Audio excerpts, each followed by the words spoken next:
ভ্যাপসা গরমের এই সময়ে খামারিদের জন্য সবচেয়ে বড় চ্যালেঞ্জ শেডের ভেতরের তাপমাত্রা নিয়ন্ত্রণ করা। আর এই সমস্যা সমাধানে সবচেয়ে সহজ আর সাশ্রয়ী ব্যবস্থা হচ্ছে শেডের চালে ঝর্ণা ফিট করা।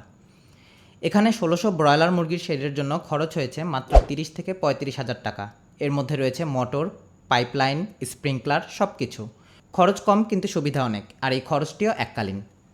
ঝর্ণার পানি মৃদু করে পুরো ঘরটাকে করে দেয় দারুণ ঠান্ডা আর মনোরম। এতে মুরগিরা আর হাঁপায় না, ঠিকমতো খাবার খায়, বড় হয় স্বাভাবিক গতিতে। শেডের ভেতর ঢুকলে নিজেরই কলিজা ঠান্ডা হয়ে যায়। দিনের সবচেয়ে গরম সময়ে দুপুর ১২টা থেকে ৪টার মধ্যে কয়েকবার ১৫ থেকে ২০ মিনিটের জন্য চালালেই হয়ে যায়। এক্ষেত্রে টিনের চালের চেয়ে সিমেন্টের চাল হলে সবচেয়ে ভালো হয়, কারণ সিমেন্টের চাল পানি ধরে রাখে, যাতে করে পানি খরচও কম হয়, বিদ্যুৎ বিলও হয় সাশ্রয়ী। অত্যাধিক গরমে মুরগি বেশিরভাগ সময়ই হাঁপায়, ফলে খাদ্য গ্রহণ স্লো হয়ে যায় এবং বৃদ্ধি কমে যায়। তাই এই ভ্যাপসা গরমেও একটু বুদ্ধি আর সামান্য বিনিয়োগে শেডের পরিবেশ সুন্দর করা সম্ভব। খামারের লাভ বাড়াতে হলে এমন সহজ আইডিয়াগুলো কাজে লাগাতে হবে। আপনিও চাইলে আজই আপনার শেডে ইনস্টল করতে পারেন ঝর্ণা সিস্টেম।